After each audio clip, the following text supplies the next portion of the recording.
1/11/22. Oh my gosh, this month is, I say oh my gosh a lot. This month is going very fast. It is almost mid-month. January is going to be over in 2 weeks, and we will already be well into the new year. And Bob informed me the other day that spring is like 70 days away, less than. So something to look forward to. Hey, you guys, welcome to the Pink Huddle.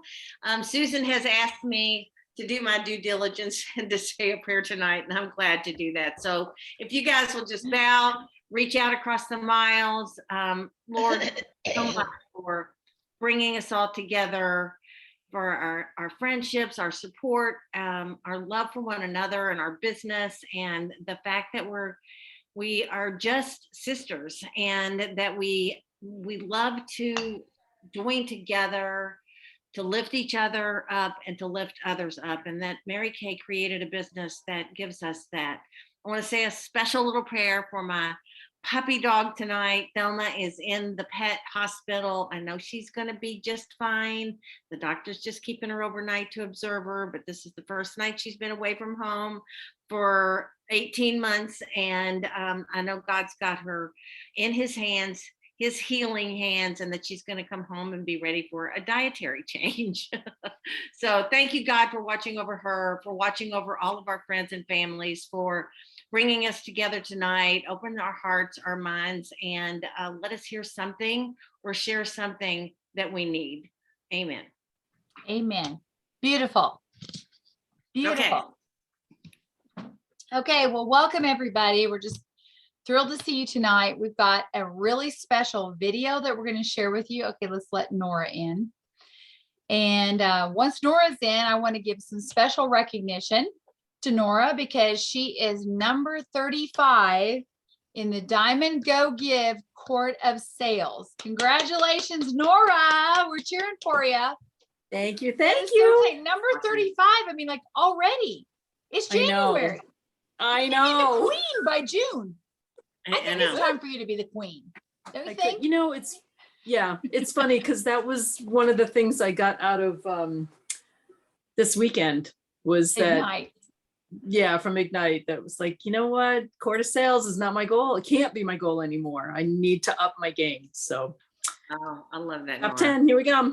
Good for you. Even you are surprised at how far you are already at this point in the year, right? Yeah, definitely. Number 35. Well, just and what do you think is different this year, Nora, than last year or the year before? I don't know. Honestly, I'm just doing what I always do. I don't know. I don't know what I've done different other than, well, no, I've tracked the last few years too, so I can't say it's because I'm tracking. You're just working your business, and your business has grown. That's the thing. Your business has just grown because you're steady Eddie, and you do what you do, and you track, and you watch numbers, and you could probably teach this class tonight. Oh, most definitely. But no, it's funny. I just feel so blessed this year, honestly, because there'll be weeks where I'm like, oh, I got to get new faces. I've just seen, it's just reorders. And all of a sudden somebody will reach out online and I got an order and it's a new customer. It's not even just a one-shot deal. They turned into a friend and now they're a solid, steady customer. So they're coming to me, which is a wonderful thing. That's so awesome. You deserve it. So deserving. You do. Well, she's our queen this week again with our weekly accomplishment sheet. So congratulations, Nora. Almost a $600 week. Almost. So that's awesome. Thank you. That is awesome. I want to shout out to Denise, not only for turning in your weekly accomplishment sheet again this week. Yay, raw. I haven't been able to post that, but congratulations for that.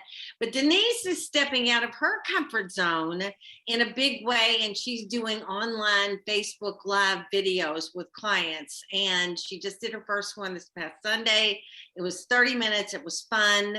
And so again, it's not what you do, it's just that you do, that you do something, whatever you're drawn to, that you're communicating, that you're reaching out to people. So congratulations, Denise, on that. I think that's a great thing.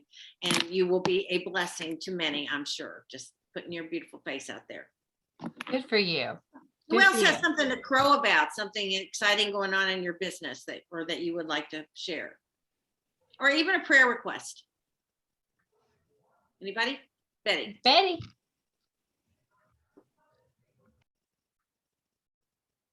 You just muted yourself, Betty. Unmute yourself. Okay.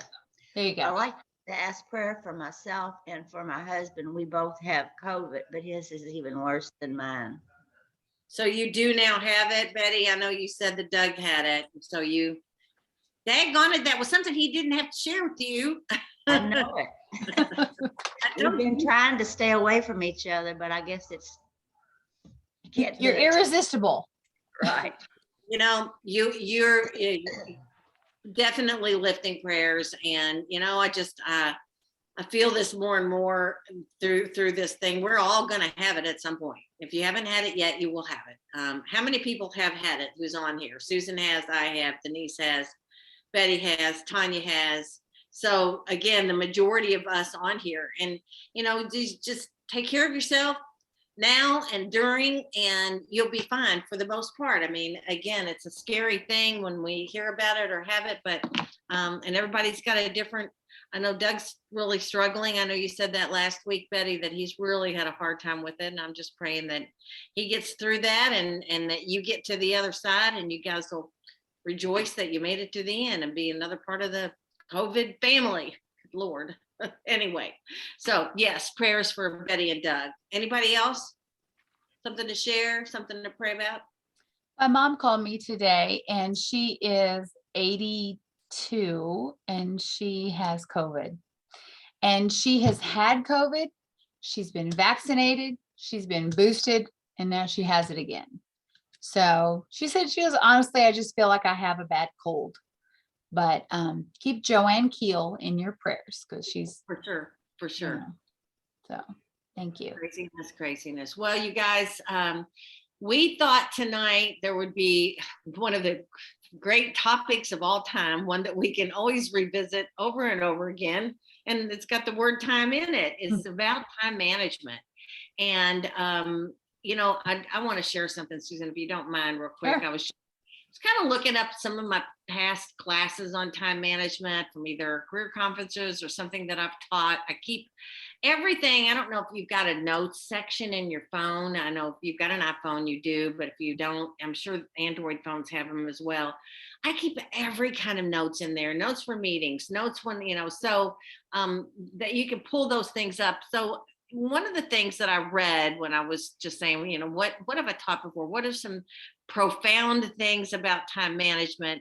And when we get done, we've got a video that we're going to show you, but when we get done with that, I do want to have a little closing thing, but from Stephen Covey, which I think is he's got so much to say on finding out, really figuring out what's important and what's not important and what's urgent and what's not urgent, because we most of the time have that really, really messed up in our lives, and most people do. But I read this and I just loved this. So here's, and I know we've all been there. If you've been discouraged or frustrated with your business at any time, and you will, it is a cycle and you'll go through it, and you'll go through it faster and faster sometimes because there's a lesson or something that you need to learn. But typically, here are the reasons that if you are or have experienced discouragement or frustration, you don't have a vision, a goal, or a plan. So, you know, you got to have something that you're stretching for. And you've got to have something that drives you past the hurdles, because each hurdle is going to be there to help you get stronger. When you sometimes when you're frustrated, you're focusing on result instead of effort. And that's exactly what Nora just said. You know, she just keeps focusing on the effort. The results come. The results that you are seeing today are based on the work that you did 90 days ago.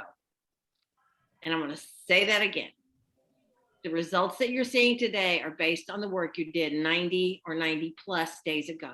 So what you're doing right now, you may not see some of the fruits of your labor, but you will see it in 90 days, and it will make a difference. Another reason that you might be discouraged or frustrating is you're not working the numbers, that you're not working consistently, that you don't have a system, you're not planning, you're not tracking, and you don't have a system for time management. that maybe you're not plugged into training. And you guys, thank you for the most of you who are on here are consistent every Tuesday night. And that shows me a lot. It shows me that you're part of something, you're part of us, that we do this together, and that you're part of a team, and that you want more, or that you want the accountability for yourself. So pat yourself on the back for being here. But people who aren't, maybe not plugging into your director. I mean, you guys, I think all of you are pretty good. If you need us, that's what we're here for. We're a phone call away, and you don't have to go through 12 different people and 12 different channels to finally get the right person to talk to. It's one phone call. So call Susan or I when you need help, when you need support, when you have a question, when you need encouragement. Inactivity breeds negativity. Comparing ourselves to others. You got to run your own race. You may be listening to the wrong people. Remember, only take advice from people who you would trade places with. And no is not rejection, it's redirection. It's to tell you to do something differently. So those are just some things, and that just kind of came up in a time management, but it was just a kind of a business management class. So I'm going to shut up, and I'm going to let Susan, you might bring it up, or do you have it ready to bring up? Show us. I have it ready to bring up. Okay. We have a little video to share with you today. It's from a TED Talk. It's how to gain control of your free time. And so hopefully you guys let me know or tell me in the chat if you can't hear it. Y'all see it right now? Hmm? And we're going to get started on it. It's just an 11-minute video. So here we go. When people find out I write about time management, they assume two things. One is that I'm always on time, and I'm not. I have 4 small children, and I would like to blame them for my occasional tardiness, but sometimes it's just not their fault. I was once late to my own speech on time management. We all had to just take a moment together and savor that irony. The second thing they assume is that I have lots of tips and tricks for saving bits of time here and there. And sometimes I'll hear from magazines that are doing a story along these lines, generally on how to help their readers find an extra hour in the day. And the idea is that we'll shave bits of time off everyday activities, add it up, and we'll have time for the good stuff. And I question the entire premise of this piece, but I'm always interested in hearing what they've come up with before they call me. So some of my favorites: doing errands in a way where you only have to make right-hand turns, being extremely judicious in microwave usage. So it says 3 to 3.5 minutes on the package. We are totally getting in on the bottom side of that.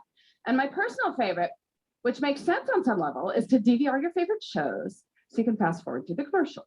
And that way you save about 8 minutes every half hour. So in the course of 2 hours of watching TV, you find 32 minutes to exercise, which is true. You know another way to find 32 minutes to exercise? Don't watch 2 hours of TV a day, right? Anyway, the idea is we'll save bits of time here and there, add it up, we will finally get to everything we want to do. But after studying how successful people spend their time and looking at their schedules hour by hour, I think this idea has it completely backward. We don't build the lives we want by saving time. We build the lives we want, and then time saves itself. Here's what I mean. I recently did a time diary project looking at 1,001 days in the lives of extremely busy women. They had demanding jobs, sometimes their own businesses, kids to care for, maybe parents to care for, community commitments, busy, busy people. I had them keep track of their time for a week so I could add up how much they worked and slept. And I interviewed them about their strategies for my book.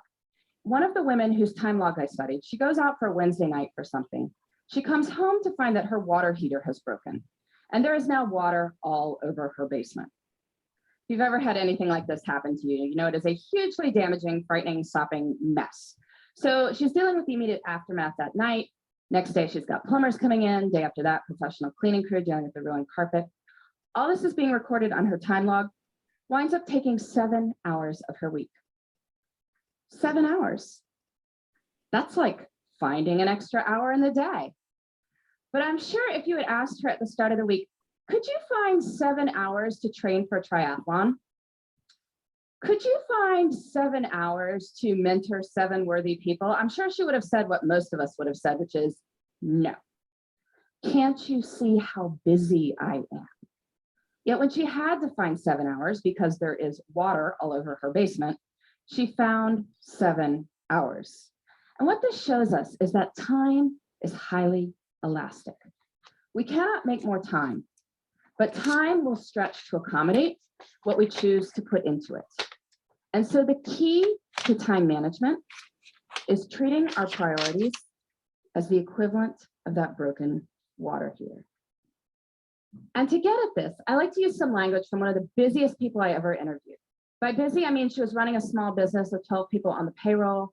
She had 6 children in her spare time. I was getting in touch with her to set up an interview on how she had it all, that phrase. I remember it was a Thursday morning and she was not available to speak with me, of course, right? But the reason she was unavailable to speak with me is that she was out for a hike because it was a beautiful spring morning and she wanted to go for a hike. So of course, this makes me even more intrigued. And when I finally do catch up with her, she explains it like this. She says, listen, Laura, everything I do, every minute I spend is my choice. And rather than say, I don't have time to do X, Y, or Z, she'd say, I don't do X, Y, or Z because it's not a priority. I don't have time often means it's not a priority. If you think about it, that's really more accurate language. I mean, I could tell you I don't have time to dust my blinds, but that's not true. If you offered to pay me $100,000 to go dust my blinds, I would get to it pretty quickly. Since that is not going to happen, I can acknowledge this is not a matter of lacking time. It's that I don't want to do it. Using this language reminds us that time is a choice. And granted, there may be horrible consequences for making different choices. I will give you that. But we are smart people, and certainly over the long run, we have the power to fill our lives with the things that deserve to be there. So how do we do that? How do we treat our priorities as the equivalent of that broken water heater? Well, first we need to figure out what they are. And I want to give you 2 strategies for thinking about this. The first, on the professional side, I'm sure many people coming up to the end of the year are giving or getting annual performance reviews. You look back over your successes over the year, your opportunities for growth. And this serves its purpose, but I find it's more effective to do this looking forward. So I want you to pretend it's the end of next year. You're giving yourself a performance review, and it has been an absolutely amazing year for you professionally. What 3 to 5 things did you do that made it so amazing?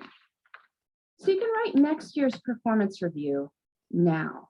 And you can do this for your personal life too. I'm sure many of you, like me, come December, get cards that contain these folded up sheets of colored paper, on which is written what is known as the family holiday letter. Bit of a wretched genre of literature, really, going on about how amazing everyone in the household is, or even more scintillating, how busy everyone in the household is. But these letters serve a purpose, which is that they tell your friends and family what you did in your personal life that mattered to you over the course of the year. So this year's kind of done, but I want you to pretend it's the end of next year. And it has been an absolutely amazing year for you and the people you care about. What 3 to 5 things did you do that made it so amazing? So you can write next year's family holiday letter now. Don't send it. Please don't send it, but you can write it. And now between the performance review and the family holiday letter, we have a list of 6 to 10 goals we can work on in the next year. And now we need to break these down into doable steps. So maybe you want to write a family history. Well, first you can read some other family histories, get a sense for the style. And then maybe think about the questions you want to ask your relatives, set up appointments to interview them. Or maybe you want to run a 5K. So you need to find a race and sign up and figure out a training plan and dig those shoes out of the back of the closet. And then, this is key, we treat our priorities as the equivalent of that broken water heater by putting them into our schedules first. And we do this by thinking through our weeks before we are in them. I find a really good time to do this is Friday afternoons. Friday afternoon is what an economist might call a low opportunity cost time. Most of us are not sitting there on Friday afternoon saying, I am excited to make progress toward my personal and professional priorities right now. But we are willing to think about what those should be. So take a little bit of time Friday afternoon, make yourself a 3-category priority list: career, relationships, self. Making a 3-category list reminds us that there should be something in all 3 categories. Career, we think about; relationships, self, not so much. But anyway, just a short list, 2 to 3 items in each. Then look out over the whole of the next week and see where you can plan them in. Where you plan them in is up to you. And I know this is going to be more complicated for some people than others. I mean, some people's lives are just harder than others. It is not going to be easy to find time to take that poetry class if you are caring for multiple children on your own. I get that. And I don't want to minimize anyone's struggle. But I do think that the numbers I am about to tell you are empowering. There are 168 hours in a week. 24 times 7 is 168 hours. That is a lot of time. If you are working a full-time job, so 40 hours a week, sleeping 8 hours a night, so 56 hours a week, that leaves 72 hours for other things. That is a lot of time. You say you're working 50 hours a week, maybe a main job and a side hustle. Well, that leaves 62 hours for other things. You say you're working 60 hours. Well, that leaves 52 hours for other things. You say you're working more than 60 hours. Well, are you sure? There was once a study comparing people's estimated work weeks with time diaries, found that people claiming 75+ hour work weeks were off by about 25 hours. You can guess in which direction, right? Anyway, in 168 hours a week, I think we can find time for what matters to you. If you want to spend more time with your kids, you want to study more for a test you're taking, you want to exercise for 3 hours and volunteer for 2, you can. And that's even if you're working way more than full-time hours. So we have plenty of time, which is great, because guess what? We don't even need that much time to do amazing things. But when most of us have bits of time, what do? Pull out the phone, right? Start deleting emails, or otherwise we're puttering around the house or watching TV. But small moments can have great power. You can use your bits of time for bits of joy. Maybe it's choosing to read something wonderful on the bus on the way to work. I know when I had a job that required 2 bus rides and a subway ride every morning, I used to go to the library on weekends to get stuff to read. Made the whole experience almost enjoyable. Breaks at work can be used for meditating or praying. If family dinner is out because of your crazy work schedule, maybe family breakfast could be a good substitute. It's about looking at the whole of one's time and seeing where the good stuff can go. I truly believe this. There is time. Even if we are busy, we have time for what matters. And when we focus on what matters, we can build the lives we want in the time we've got. Thank you.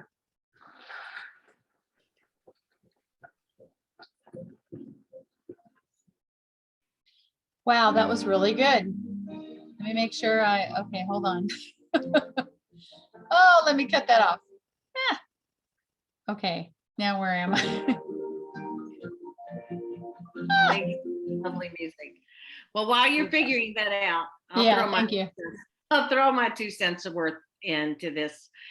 One of my favorite books, and Lord knows, and Mary Kay, thankfully, I think school's never out for the pro, and we are constantly learning in this business. It's one of the things that I am so grateful for. And learning early on about time management, especially working a full-time job and having kids at home and all the things that we have all been through, every phase in our life of lots of things going on. Stephen Covey, Dr. Stephen Covey, and you know him from 7 Habits of Highly Successful People or whatever, but he's also wrote a book called First Things First. And it is really the most profound book. And it's pretty much what she just said. It's just, you've got to figure out what's first in your life, what's important, who's important, why are they important, why is it important, instead of we have a tendency to get all hung up on urgent things that are emails and texts and this and that have nothing to do with really what's important. We just think they're important. And so if you get a chance to grab that, download it, put it on your iPad or Kindle, or listen to it as an audiobook, it will make a difference. It really makes you think. He talks about putting things in 4 quadrants and what's urgent, what's not urgent, what's important, and what's not important. And you just find that you spend way too much time in the urgent and important, not important, instead of what's important and not necessarily urgent. You have to make, she just said this, you have to make time for those things. You have to carve out that time first and then plug in the rest of your life. So just a big shout out to Stephen Covey and First Things First. If you want a great book, or just look up some quotes or a synopsis, good info there. I took a few notes on here. Time will stretch to accommodate what we choose to put in it. And that is true. I mean, Mary Kay has often said that. We have our, let's see how to put it. We have fill our lives, things that we fill our lives with the things that deserve to be there. That performance review and the family letter, like, what do you want it to say in December that you accomplished? That might be kind of a backwards way to set your goals for the year. Put your priorities into your schedule first. You know, remember that story about, well, wasn't there a director, Teresa, that at career conference, she showed the story, but she had this big bowl and she put the rocks in, all these rocks, and they said, how much more can you put in there? Like, oh, nothing is full. And then she put in pebbles, and how much more? Oh, nothing else. And then she put in sand, and then how much could go in there? She put in water. And so the point was to put in the rocks first. And the Right. things that are most important in your life go into your schedule first. Right. Filter everything around it. So I just love this TED Talk. And she said, your small moments can have great power, which really spoke to me, because sometimes through the day, you're like, oh my gosh, what have I accomplished today? What can I make happen today? But there might be 5 minutes here, a little moment there where you can grab it, make a call, reach out to somebody that has been on your heart. And she said, look at the whole time and see where the good stuff can go. So I just really like this. You know, we talk about time management, and you really can't manage time. Time marches on with or without you. And sometimes I stop and I think, well, when I do finally have some free time, how am I spending that? Am I scrolling? Oh, one more TikTok, one more thing. And it's such a waste on that type of thing. But what could I do with that few minutes that would take me further in my business or further toward my goal? So it's just something to think about tonight, as we're still relatively young in this new 2022 year, and what your goals are and what can you do in those little snippets of time? Because really, it's, what do they say? What's the term? I just totally lost my train of thought. It's something about what we do in the little moments is what makes the big moments, or what is it, Teresa? Help me on that. What do they say? No idea. I know. I'm sorry, you guys. I'm just blanking Okay. on it. That's all right. Here's my quote for tonight, and it just is. You got the plan. You've got to take time to make time, and the best way to predict your future is to create it. Create the life that you want. Pam Shaw talks about that all the time, that you are in charge of that and you can stop and create that. So are you living your best life, and what does that look like to you? And make your mind move towards that, because people are watching. You're making an impact, either good or bad. You're making an impact. So, what do you want from this year, for this next 6 months? What do you want in your business? Do you have a burning desire? Do you have something that you're stretching for? And if not, and you need help with that, don't just take a day by day and try to cram everything in. For what? What's the point? So you guys, we're going to make 2022 a really special year. I think we've gone through a couple of years of learning a lot of lessons, and I think it's time to kind of dig our heels in, realize what we've learned, and what kind of change we really can make in this world. Be the change that you want in the world. I thought of what I was trying to say. The secret to our success lies in our daily routine. Yep. Right. That's it. So you're right. Create the life that you want. Decide now what you want to be in your holiday letter or your performance review at the end of the year, and kind of work backwards from that to set your goals for the new year. I know you can do it. Thanks for being with me, Yeah, guys tonight. absolutely. Betty, feel better. Okay. Get feeling Gosh, yeah. better, and love you guys. Let's make 2022 really, really special. Exactly. All right. Love you. Love you. Bye-bye.